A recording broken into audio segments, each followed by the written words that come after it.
Hello and welcome to our credit hangout on how to deal with student loan debt. I'm super excited to have a panel of awesome people here to share their advice and experience with paying down debt. We have a number of panelists. First, we have Susanna Snyder. Susanna covers higher education for Kiplinger's Personal Finance magazine. We also have Joe Mahalik, author and founder of NoMoreHarvardDebt.com, where he shares his experiences paying down $90,000 in college debt in 7 months.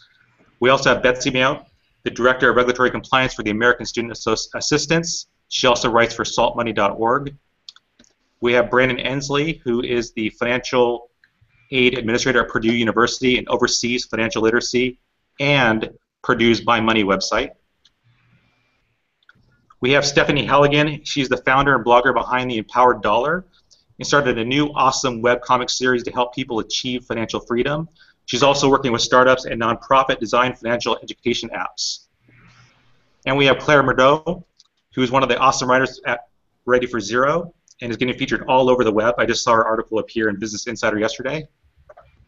And last we have John Dervanis, who is at Experian, our analytics consultant. He has 20 years of experience working in the consumer finance industry with JPMorgan Chase and Capital One Financial. I want to thank you all for joining us today. My name is Mike Delgado. I'm the host. If you have any questions during this discussion, you can tweet out your questions using the Credit Hangout hashtag, and we'll see it. Or if you're watching on YouTube, there's a little Q&A widget, and simply by clicking on it, you can chat with us right there. Before we get started, I want to ask John if he can share a little bit about what's happening in student debt and what are the recent numbers. Yeah, it's a really interesting story looking at some of the numbers over the last few years. The student loan market has increased significantly over the past several years. Outstanding debt has gone from, in 2007, it was around $550 billion to nearly $1 trillion in total debt. Balances of student loans are now greater than any other consumer loan product, with the exception of residential mortgage. So that's quite an amazing story. And really, when we had the financial crisis, it was sort of the only form of debt that kept going up through that period. Everything else sort of deleveraged or went down, but this particular asset class kept going up. So it is now greater than credit card, home equity, and auto, and that wasn't the case in the past. And so if you look at that chart, you can sort of see everything deleveraging going down, except for student loans keep going up and continue to rise, and like I said, is now the second biggest behind mortgage. Thanks so much, John. I wanted to ask the panel, what do you wish you knew before you took out loans for college? I would start by saying I wish I knew everything. I feel like I started with zero information on student loan debt. I didn't really know, I didn't understand what it meant. I mean, I kind of did in the vaguest sense, but I didn't really connect with the meaning of student loan debt, and I kind of just followed the paper trail to take it out. I didn't really have conversations with anyone about it. A little bit with my family because they were a part of the decision, but I really look back now and I feel like I would have appreciated some sort of financial aid guru to lead me through it, or just conversation about it in general. Maybe in my high school, anybody who was prepping me to go on to higher education. Yeah, this is Stephanie. I'm gonna agree with Claire totally, which is that I wish I had some sort of guidance. I was the first person in my family to go to college, and so getting that financial aid package was just, it felt like it was what it was, and I just kind of accepted it at face value. So yeah, some sort of guidance, and I think especially information knowing that I didn't have to borrow the full amount of the loans I was offered. I don't think that was ever a point that was brought up to me. I wish I knew that in hindsight for sure. I've gotten a few notes from folks that sort of describe the situation that they're in, 40, 50K in debt, and they studied English or philosophy in college. So I think, and I did this, which is why I was able to pay off my loan so quickly. I looked at what major I was going to have, I looked at what school I was going to, and I looked at sort of the expected salary for graduates, and I looked at the numbers, and I I knew I'd be making X amount of dollars, and my student loans were Y dollars. And so, I looked at what I'd be owing on a monthly basis, how much I would probably be making on a monthly basis, and then what other costs would be involved in my life, car costs, living expenses, and then just did the math. Can you make the payment on a monthly basis? I think too many folks get excited about going to school and they just sort of plunge into it, and they don't really pay attention to what's going to happen afterwards in terms of are they setting themselves up for a reasonable lifestyle in terms of the loan payment and their salary that they'll be making after they graduate. It's a tough thing to look at because your major can change so often, and there's a part that everybody should follow their dreams regardless of what the financial situation is on the back end.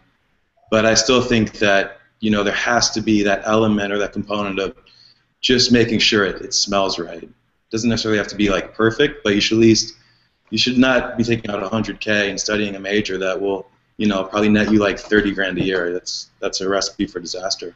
And, to echo some of Joe's thoughts as well, a lot of times folks take out loans and they don't understand the deferment process and that interest is accumulating through that process. So you may be taking out those loans for a couple $1,000s, and when you get out, you find out that you owe $35,000 or $4,000 on those type of loans. So knowing those type of things, how that process works, how the interest can pile up, and sort of what your end number is going to be is really, really important as well. And that sort of echoes to what he was saying. And that you can pay that interest while you're in school. It doesn't have to all be added on by the time you get out of school. I hear from a lot of consumers that they wish they knew or someone had pointed out to them that they could be and should be paying that interest that's accruing while they're in school.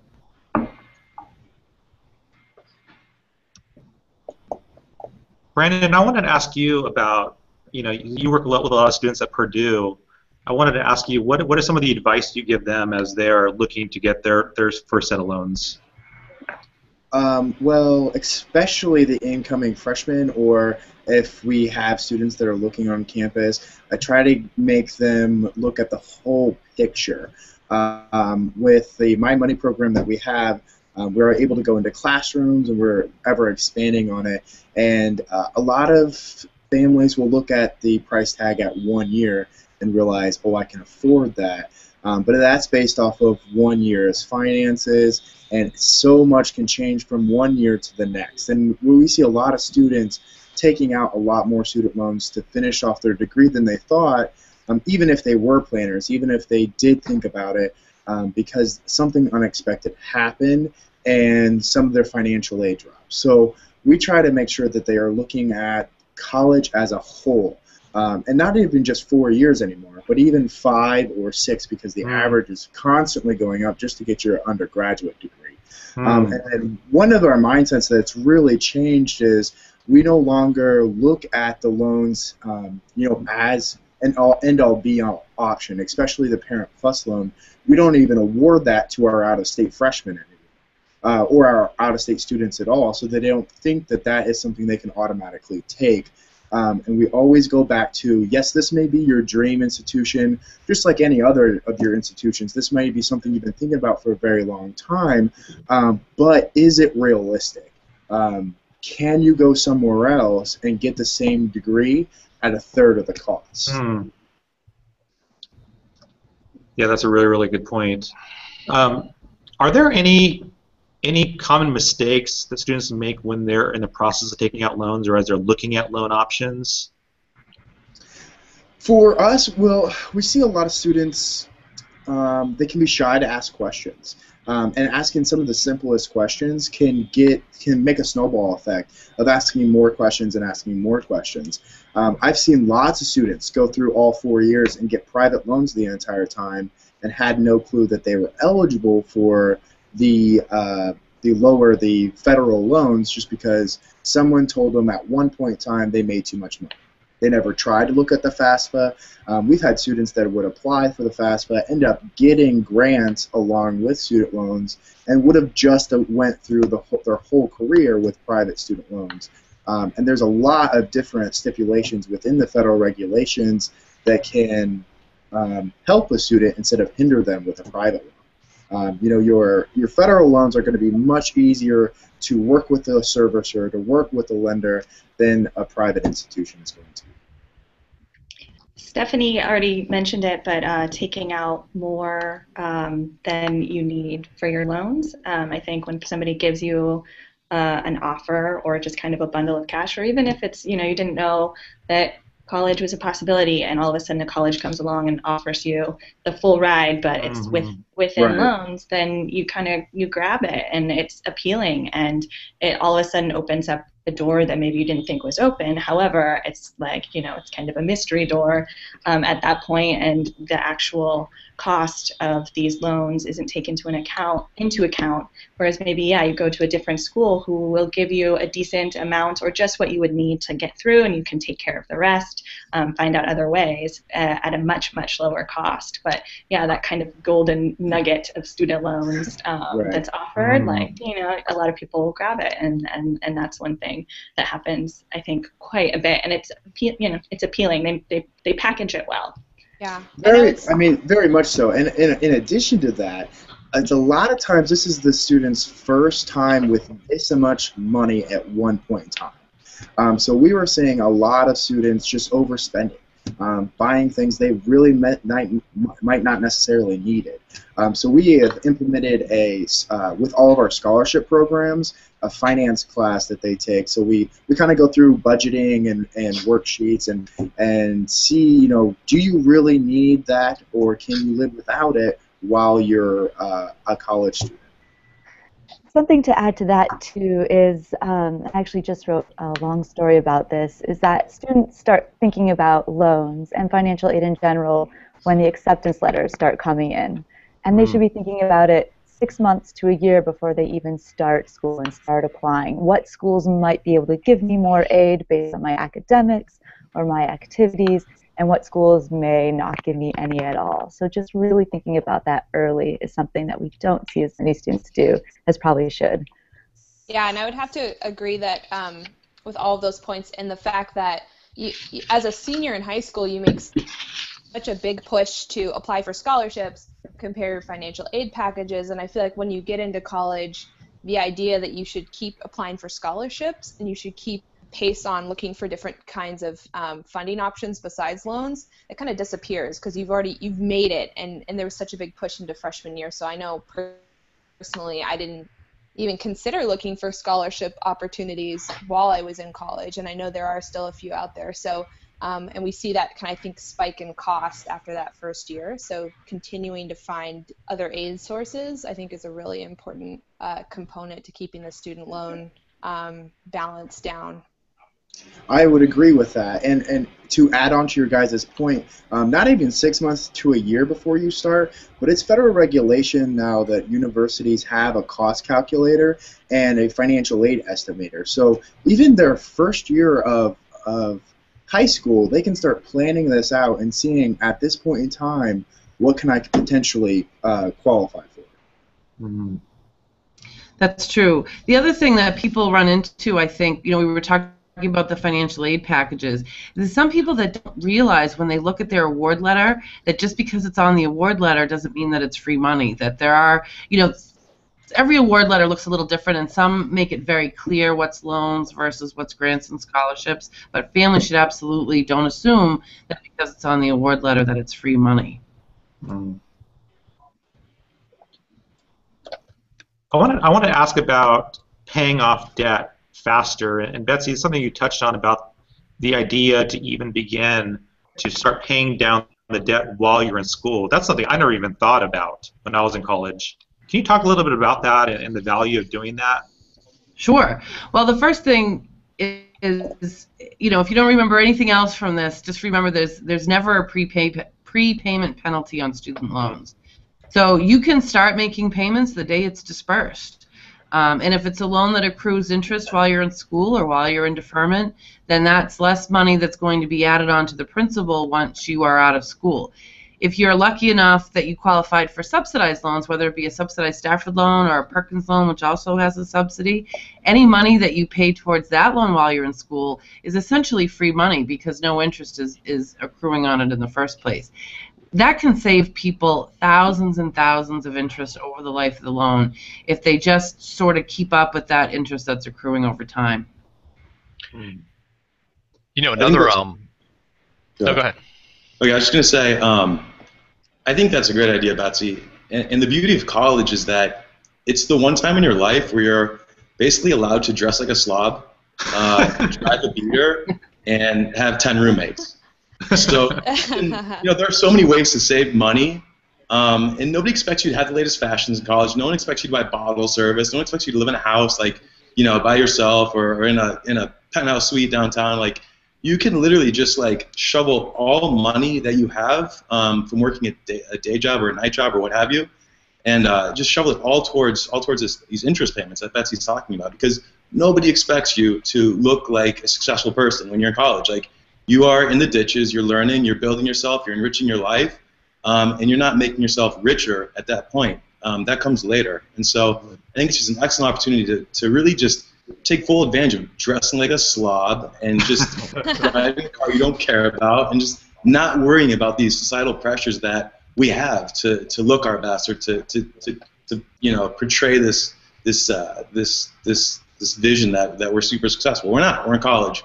So don't put up this front. Put all the money towards interest, and you will thank yourself later when you have less of a debt burden later on.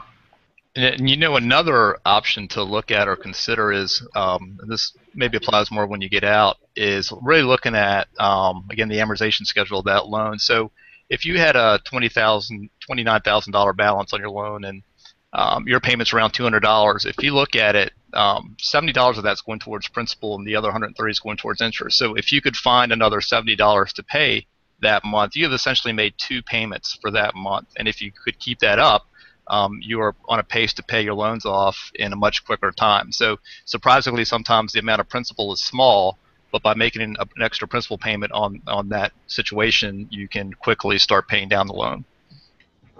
And one of my favorite ways that most college students can do is use unexpected windfalls or expected ones. Most college students, year in and year out, will get a tax refund. And that it's a perfect chunk of money every year that you can go and pay off a nice portion of your principal before you even get out. There's something that I would sort of caution. I think paying off your student loans fast is obviously smart. Putting extra money towards them is, good financial housekeeping. But don't forget to also have a sort of full financial profile that's healthy. So you still need an emergency fund if there are medical costs or emergency travel. Don't pay off your student loans at the expense of everything else. Do it in addition to things like saving and having extra money on hand. So that's something to keep in mind. I think some students believe it's bad, but if it's manageable payments and you don't have an emergency fund, you might want to think about balancing that out as well. That's a great point. Yeah, I would add along the lines of extra income, I'm a huge, huge advocate of negotiating. I think that's a general issue that a lot of grads face with their money in general, which is not negotiating their very first salary up or not negotiating a raise throughout their first job, just because I know for me, I was just so happy to have a job that it took me a while to get up the nerve to actually ask for more. But again, if cash flow is an issue and paying off your debt is a priority, looking at the other side of the equation, which is how do I get more money into my life? And so many people are afraid of asking that it never hurts to ask, and it could be a huge boost to how quickly you can pay off your debt after you graduate. That's great. We just got a tweet coming in from Lama on Twitter, and she asked, how do you prioritize student loan debt, credit card debt, emergency fund, which comes first?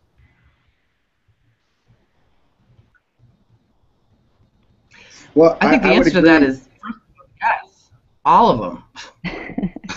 Go ahead. Well, you really want to take a... Yeah, go ahead, John. I was going to say, you really want to take a look at which one's your most expensive loan and try to form a plan around tackling the one that's the most expensive. So if you have a credit card at 18% and a student loan at 3%, it might make sense to tackle that one first. because on a sort of aggregate basis, you're gonna do better off paying off your more expensive loans, and sort of again formulate a plan, figure out which ones are the more expensive, and sort of work that plan down to the point till you get to the ones that are cheaper. I would have to go along with Susanna with this one because if you don't have that emergency fund built up first, you could find yourself using a credit card for unnecessary expenses down the road and just getting yourself into more financial trouble. Yeah, and I would say that that credit card debt is super toxic. I think just based on the math. So making sure that you are paying more than the minimum on that, I think is really important just to get ahead financially for sure. Joe, I wanted to ask you about, when you finished school and you obviously tackled $90,000 in debt in 7 months. What was your approach and thought process on how you were going to think about, how much money you want to have in the bank, how much money you were going to pay off certain debts? Like, what was your thought process? Yeah, so I started with I had about $1,000 in my emergency fund. So my mortgage was $1,500. So I didn't really have I had maybe half a month of savings in my emergency fund. So I was like a razor blade away from being in dire straits. So choose to go beef up your emergency fund first. I mean, I would recommend that. I wouldn't do that, but it was all about the psychological gains. So I just knocked out some smaller student debts first, even though the interest rates were lower. I think it's, I think John was saying that, maybe it was Brandon, I apologize, I forgot, but the higher the interest rate, it's better to go after that one from a purely financial standpoint, but the ability to just knock out like a $5,000 loan right away was just sort of the motivation I needed getting out of the gate to just keep on going, knowing that it's possible to actually pay off student loan and say, to the bank, I don't need you anymore. Here's your money. It was really motivating. I think that's a good point too, because I think an important part of paying it off is also it's tricky because it is your finances, but there is gonna be a little bit of that trial and error in figuring out what works best for you and what will be the most sustainable route for you. Because essentially there can be different approaches to paying it off, but you want the one that you're gonna stick with, not the one that necessarily someone says is the best. And so in some cases, that's super motivating, and I'm just happy too that we are even talking about the kind of to build up an emergency fund as you're paying off your student loan debt, because I feel like student loan debt is in the news so often to just get rid of it, and it kind of puts a fire under your butt, kind of to just want to get it out of your life, that hasn't been a part of the conversation. And now I'm starting to see more and more that people are no, you got to have, like you said, a balanced financial plan of attack as well.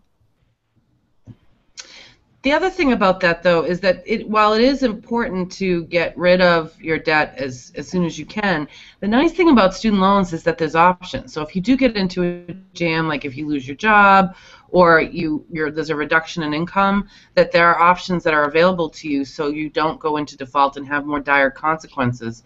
And these are options that aren't available in most, if not all, other types of consumer debt. So that's a good cautionary tale.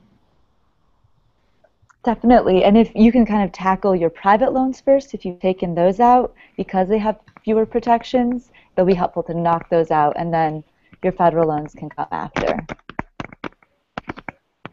So this leads us to a question, and Betsy, something you touched on, about those students or graduates that are struggling. What is your counsel for them that maybe they're out of school and they got their job, and they find themselves in a situation where they're barely scraping by, and they're not sure how they're going to even pay their student loan bills? What is your advice for them? Well, number one, call your loan holder. Especially with federal student loans, there is almost always a solution, and a long-term solution that can help consumers ensure that they're able to sustain and make payments on their student loans. What can be a little trickier is borrowers that have very high private loan debt, because there aren't as many, as we've already discussed, there aren't as many options. So for consumers that have both, I usually advise them to get their federal loan payments down as low as possible and throw as much money as they can at their private loans. Again, because of the lack of protections, and generally, although not all the time, private loans have a higher interest rate, and again, they have less options. Going back to the federal student loans, you know, there's 3 different income-based repayment options alone, and that's not even approaching the other lower payment options that are available. There's also deferments, there's forbearances. There really is a solution for just about anybody. So again, just make that call, and their servicer will be happy to find them whatever solution is going to work for them.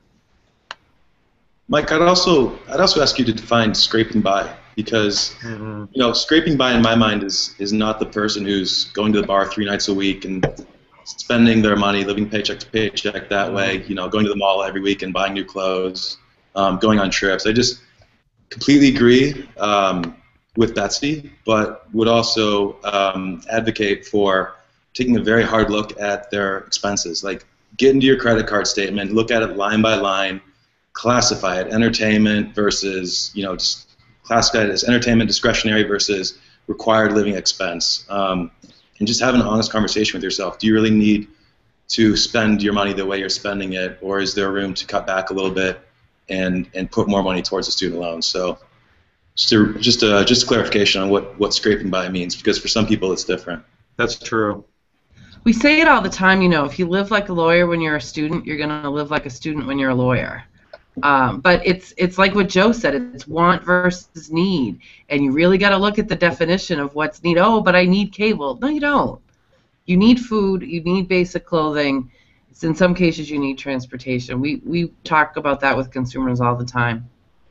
Yeah, and I would say looking at your big needs is really important, because I think it's easy to get caught up in, should I buy a latte or a coffee this morning and, you know, save myself $5 a week, when maybe the bigger question is, should you get a roommate or 2 roommates and save $500 a month?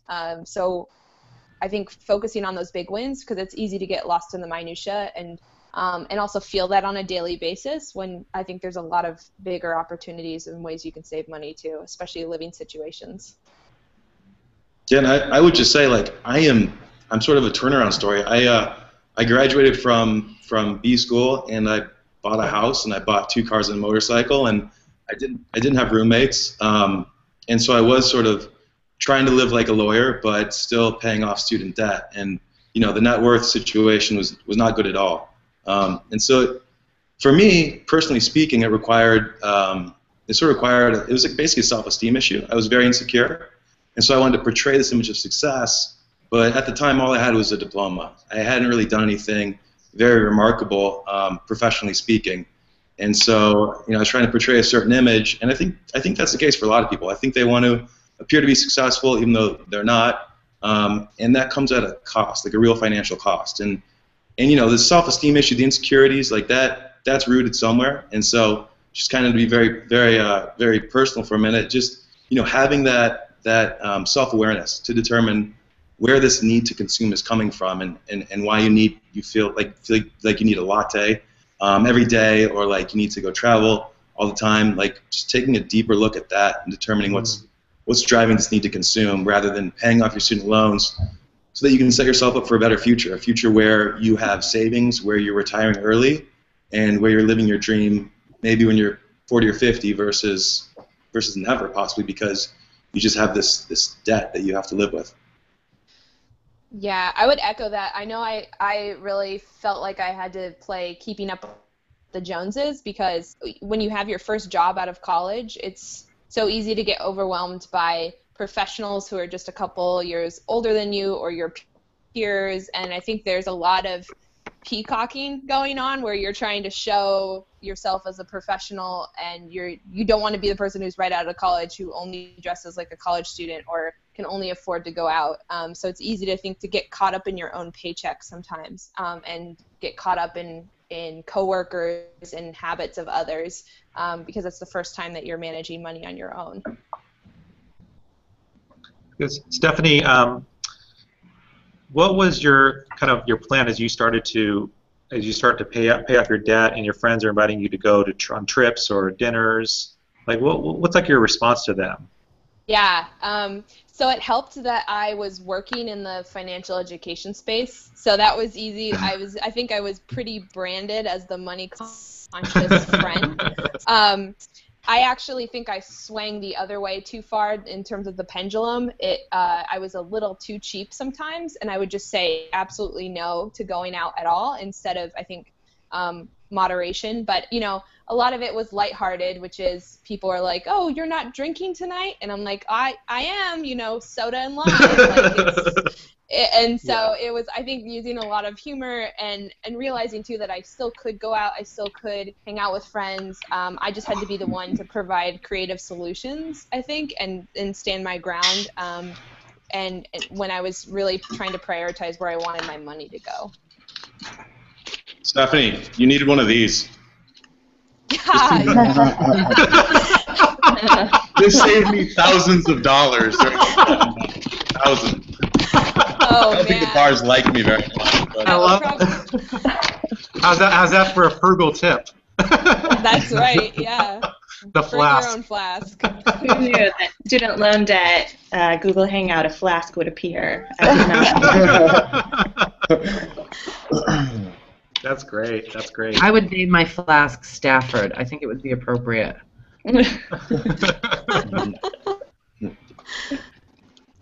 I wanted to also ask about, there's a lot of like student loan consolidation companies out there. What are your thoughts about student loan consolidation?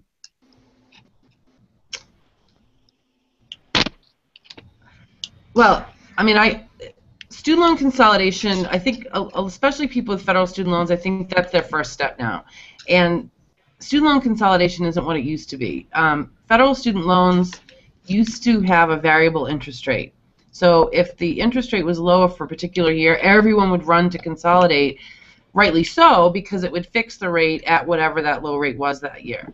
Well, now federal student loans are no longer variable. They're fixed rates. So no one's going to save any money on their interest rate by consolidating their federal student loan. The other reason people used to consolidate was to get all their loans in one place. They'd come out of school, they would have had 4 years of loans, and it wasn't uncommon to have 4 different loan servicers. The Department of Education's worked really, really hard to sort of eliminate that problem. So, if you're able to keep track of your bills, which if you can't, EFT payments helps. There's really not a lot of benefit to consolidating unless you're trying to lower your payment for the long term. If you have kind of high debt and the industry that you're going into doesn't pay well, extending the term might not be a bad idea. Again, keeping in mind you're going to pay more back in interest. Private student loans are a different story altogether. There's quite a few lenders out there now that are offering private student loan consolidation products, and that can be a great way to refinance that particular type of debt. They're fairly competitive. I think they tend to be more competitive even than the initial private loans are. So if you are someone who ended up with that private loan debt for whatever reason, private student loan consolidation is absolutely worth looking into. Yeah, and some of those folks now are offering fixed rates, and there's no origination fees like there was in the old days. So yeah, there's the competition is definitely picking up, and there's some good deals to be had in the private space in consolidation. What I would like to caution people about, though, is there's some companies we're seeing popping up now that are claiming they appear to be student loan consolidators, and they're saying we can get your loans forgiven and we can refinance your loans, and they charge a pretty significant fee for that service. Be very careful, especially if if they say that they're working in the federal student loan arena. There's only one place to consolidate your federal student loans. You can do that for free. So be very cautious of a company that claims to be able to consolidate your loans for you, especially if it's for a significant fee. Thanks, Betsy. I wanted to also ask, as a final question, what are some final tips you would have for those students just about to take loans, or tips for those who are just graduating and starting to think about paying off their debt? There's one thing for me I know that I personally did, which was to kind of put off my payments for as long as possible, just because the option was there through forbearance and deferment, because we kind of touched on the topic, but I thought that I couldn't put anymore into my student loan debt, or I thought that I would have to get my financial situation worked out before I could make any significant progress on it. But then at that point, I was just accruing interest. I look back now and I was like, of course I could have put a little bit more, or I could have rearranged it. So that's one thing too, that although there are all these, like, it's an easy, all of these things that are very easy to do, like you can just apply very easily to put your payments on hold or to just pay the minimums. Just look at everything, see what you can pay above the minimum. One thing that really helped me was to actually look at the daily interest that I would be paying, just to kind of shock me into action, because when you start to see what you're being charged every single day in interest, and you realize you could buy 2 burritos with that, you get a little bit motivated. So I wanted my burritos back, and I started to make my payments. But yeah, really just getting that clear vision, and also asking questions.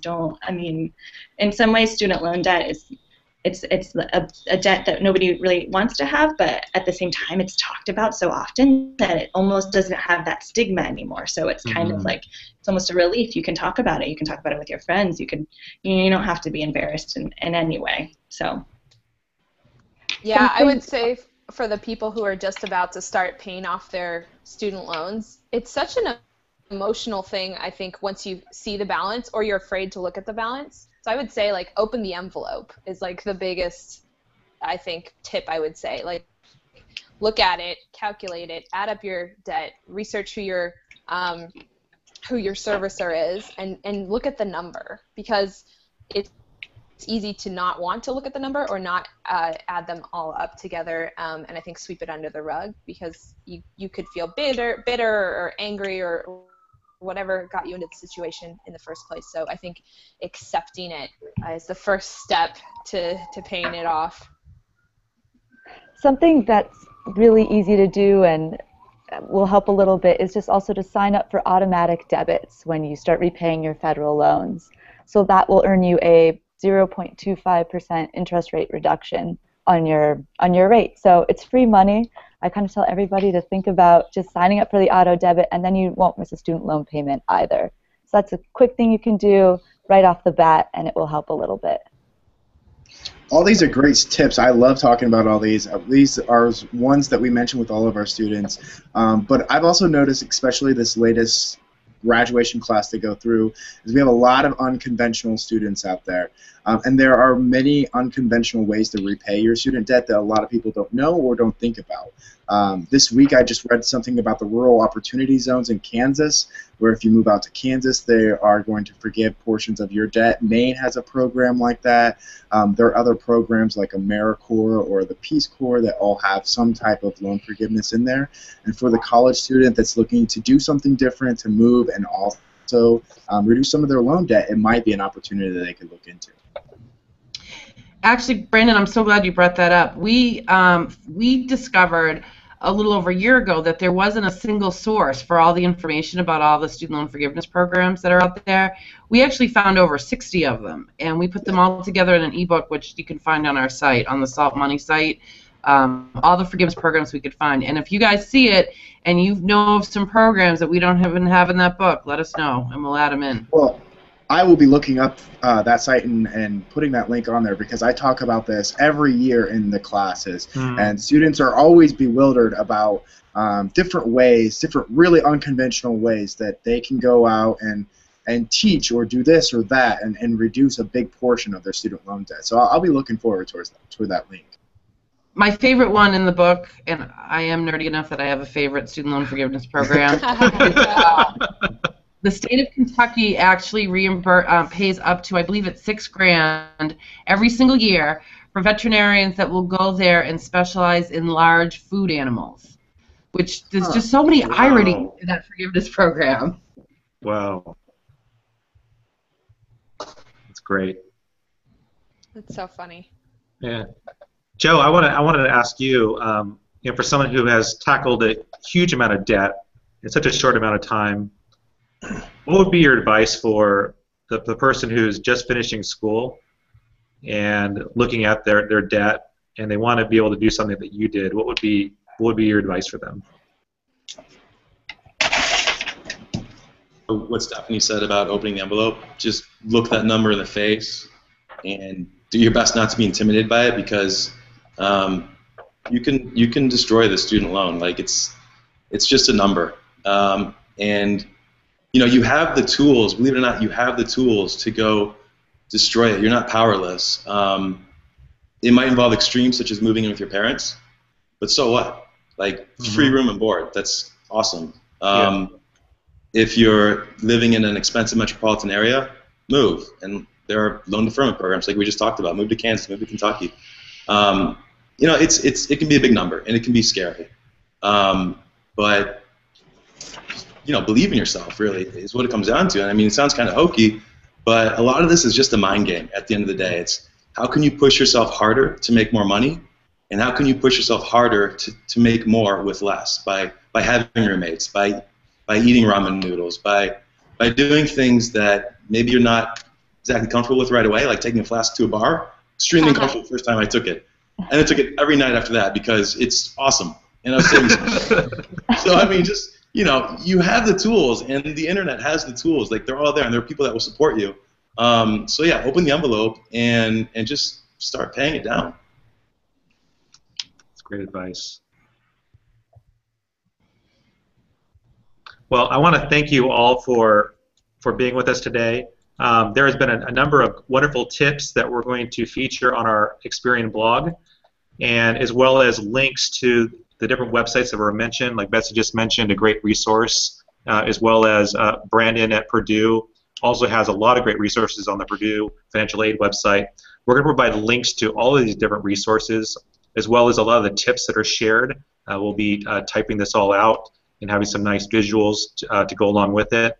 So if you'd like to get those things, the link will be available in the description of this YouTube video, or you can just type in the shortened URL that you see there, bit.ly/student-debt-chat, and that'll bring you over to the Experian blog, where you'll find links and resources to help you with the student loan situation, as well as bios and links so you can learn more about everyone that has been featured in this chat. I want to thank you so much for joining us, and I want to thank this wonderful panel for being here today. Thank you, guys. Thank you for having us. Thanks, Mike. Thank you. Thank you. Thank you. We'll talk to you later. Bye. Bye-bye.